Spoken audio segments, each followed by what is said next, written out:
Good morning. Andito kami ngayon sa Barangay Bubuin, Infanta, Quezon. Kakausapin natin si Nanay Narcisa Romantico Abillanida.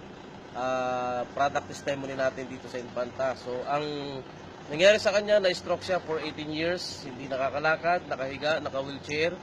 Pero dahil sa paggamit niya ng bone name at saka ng PICAP natin sa long reach, so ito na siya ngayon. Kakausapin na siya ngayon. Nasa kanyang wheelchair siya. Pero siya na magkukwento kung anong nangyari. Ayan. Si Nanay Narcisa. Papayak tuloy si Nanay. Sige. Nanay, ano pong masasabi nyo? Ilang buwan po kayo nag-take ng ating bone name at saka PICAP? 4 na buwan ito. 4 na buwan, opo. Ilang bone name po na consume nyo na? Ay, yung magamit ko bali 4 na balot lang. Mm-hmm. 4 na balot. Opo, opo. Kalahati Isa't kalahati lang na box? Kalahati na. Kalahati ng kalahati. Opo. Ay, ano pong naging paramdam nyo? Di ba nabanggit nyo sa kagabi, yung kamay nyo hindi nyo may galaw, may sulat.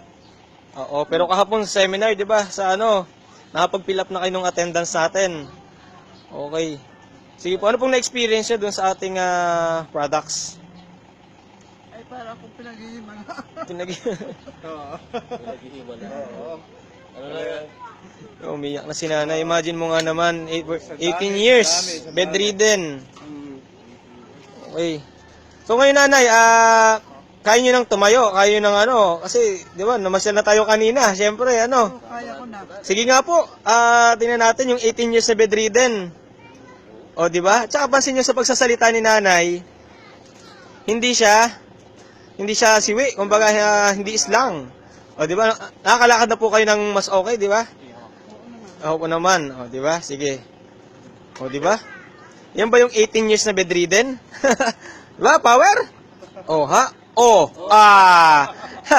So, ano po may recommenda nyo po sa mga, may mga kagaya nyo rin po na may the same status or cases na stroke. Yan. Gumamit ko na yun ito.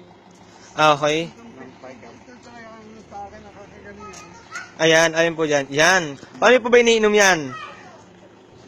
Hinishake nyo lang. Every morning? Kahit gabi. Kahit gabi. Gamit ko na. Serving ko ito.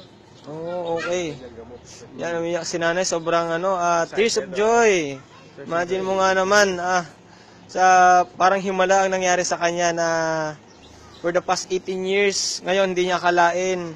Nakakasama na siya sa mga presentation namin, sa mga and buhay na testimonya, talagang ang dami niyang nasisharean ng amazing products ni Longy. So, thank you po. Once again, in Infanta, Quezon. Long reach. Long reach for better life and better future.